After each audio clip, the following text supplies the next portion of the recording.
Hello to you. This is Pastor Sarah again, and want to share with you, Minnie got a new hair accessory. Well, she doesn't really have hair, so she got a new head accessory. She's wearing one of her classic mini bows. Look, and it ties in with her shoes.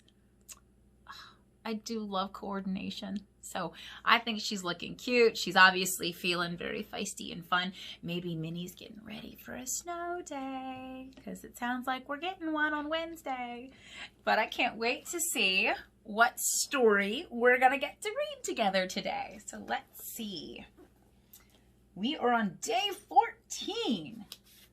And day 14 has in store for us, ooh, Donald Duck's Christmas tree. So do you have a Christmas tree? We have one here at my house. Well, we have lots of itty bitty tiny ones, but we have one very special Christmas tree that is covered in crystal. So it's very sparkly and beautiful and makes me very happy when I look at it. All right, our story begins like this. It was the night before Christmas, and Donald Duck was getting ready for the big day. The stockings were hung by the chimney, and he had wrapped all the presents for his nephews, Huey, Dewey, and Louie. Donald had just finished decorating a hot batch of gingerbread cookies when he remembered something.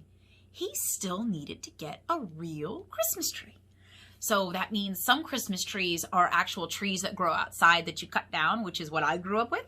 And then other people will have faux trees. So they're not real trees, and they're usually made out of some kind of plastic or some other kind of human-made material. And so you pack them up and then use them every year. But it sounds like Donald wants to get a real tree, which means he's got a little work to do. Oh, here, I'll show you. So here's his chimney. Look, he's wrapped a lot of packages and hung the stockings and baked cookies and decorated them. Oh my goodness. He is in the spirit. Donald put on his coat, cap, and mittens, then picked up a shiny axe. He wanted to cut down the best Christmas tree for his nephews. "Come along, Pluto," he called. "We're going to the woods to find our Christmas tree." Together they set off into the snowy forest. So here's Donald. He's all dressed up and he's got his axe. We used to use a saw, but here's an axe. And here's Pluto the dog. Gonna join him. Meanwhile, deep in the forest, two chipmunks called Chip and Dale lived in a sturdy fir tree. They were also getting ready for Christmas. The chipmunks were busy decorating a tiny sapling near their home. Suddenly they heard a noise. Chip and Dale raced back to their tree. Pluto bounded through the forest and began sniffing around their tree. So here they are. Look at them decorating this itty bitty little sapling. I think this is Chip and Dale. I think that's how that works. I think Dale has the red nose. And then here they go back because they hear Pluto. When Donald had caught up with Pluto, he circled the tree and said, "This is just the tree for us." He got out his axe and began chopping. Chop, chop, chop. Poor Chip and Dale were scared and stayed hidden in the treetop. Once the tree had come down, Donald and Pluto headed home, with Donald dragging the fir tree behind him. Up in the branches, the chipmunks sat quietly, enjoying the ride. So here he is, getting ready to cut down the tree, and here they are, hanging out in the tree.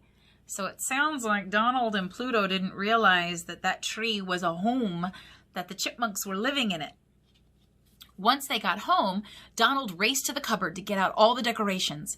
From their hiding place, Chip and Dale looked on curiously. The two chipmunks watched as Donald looped long strings of Christmas lights all over the tree.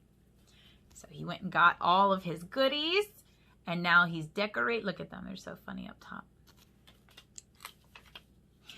Then Donald began hanging Christmas ornaments. Pluto helped him where he could. And after a while, Donald and Pluto stood back and admired their work. "Doesn't that look great?" Donald asked. And Pluto wagged his tail in agreement. Donald went to get the presents to put under the tree. So they got the tree, they're decorating, and now they're feeling very good about what they've done. As Donald left the room, Pluto admired the Christmas tree. He loved looking at all the ornaments and lights. Meanwhile, up in the tree, Chip and Dale began dancing on the branches and laughing until their little sides shook at their warped reflections in the ornaments. So Pluto's sitting here enjoying the outside of the tree, while Chip and Dale are enjoying the inside because the shiny ornaments make their faces look silly.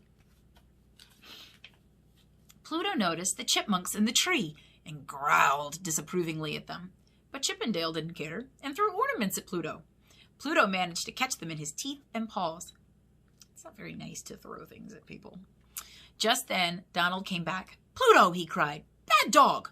He thought Pluto had been snatching ornaments from the tree. Pluto barked at the tree, but the chipmunks had disappeared. So look at him catching the ornaments that Chip and Dale threw. And then he's getting in trouble. Somebody else did the bad thing, but poor Pluto got in trouble for it. Donald said to Pluto, "Now be good while I bring in the rest of the presents." But as soon as Donald left the room, Chip and Dale appeared. They suddenly danced and played with the lights, and then plunk! Chip's head went through an ornament. Dale laughed so hard as Chip danced around with a big golden head. So they're back, and then Chip's head went through an ornament, and Dale is laughing at him. But Pluto didn't think it was funny. They were going to spoil Donald's Christmas tree. He growled at the chipmunks, but they wouldn't stop messing around. Pluto leaned back, ready to jump. "Pluto," Donald cried as he looked around the doorframe. "What's the matter with you? Do you want to ruin the tree?" Pluto spun around to look at the tree, but the chipmunks were out of sight. Poor Pluto couldn't explain. So there's Pluto getting angry at them for wrecking the tree. And here's Donald getting angry with Pluto because he doesn't know what's going on. Donald was about to get really cross when, crash, an ornament smashed on the floor. "What's this?" cried Donald. He peered through the branches and spotted Chip and Dale. Donald realized it was the chipmunks who had been making mischief. "I'm sorry I blamed you, Pluto," he said. Donald was going to put Chip and Dale outside in the snow when he remembered it was Christmas Eve. He decided to let them stay. So Donald sees the smashed ornament, and then here he decides to do something a little different. So Pluto made friends with Chip and Dale, and the chipmunks apologized. When Huey, Dewey, and Louie came over, they all agreed that this was by far the happiest Christmas they could remember. Look at them all having fun. So today's story is another story about redemption. And redemption means taking something that could have been bad or maybe was bad and learning from it and growing from it. And sometimes learning how to have fun in the midst of it. And that's exactly what happens. Donald went to get a tree, and when you cut down a tree from outside, it could have chipmunks living in it. One year, my parents cut down a tree that had a bird's nest in it. And one year, I cut down a tree with my friend that had a spider's nest in it. That did not go so well. So you never know what's living in the tree because it's meant to be outside sometimes.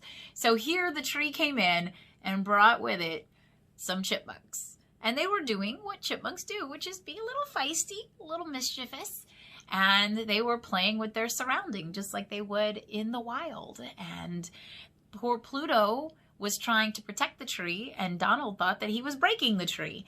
And then we had a misunderstanding. And misunderstandings happen. They happen between adults and children. They happen between adults and adults. And I suspect that they happen between children as well. And when we have a misunderstanding, and then we realize that, you'll notice that everybody apologized, right? Donald apologized to Pluto because he had thought bad of him and even got nasty with him a little bit. And then the chipmunks apologized because they had gotten Pluto in trouble. And that wasn't what they were trying to do. So if we cause somebody some hurt or some pain or some sorrow, meaning they get sad, it's important for us to look to see what we did that caused that. And when we're wrong, we need to say so, because it's more important to be in a good relationship, which is how everybody ended the story, right? The chipmunks and Donald and Pluto and Huey, Dewey, and Louie all had a great Christmas because they made new friends and they learned how to live together in peace, which is one of the things that we love about Christmas, learning to live together joyfully and peacefully. And may all of us, adults included, try to do that this year. Have a great day, guys. I look forward to seeing you tomorrow.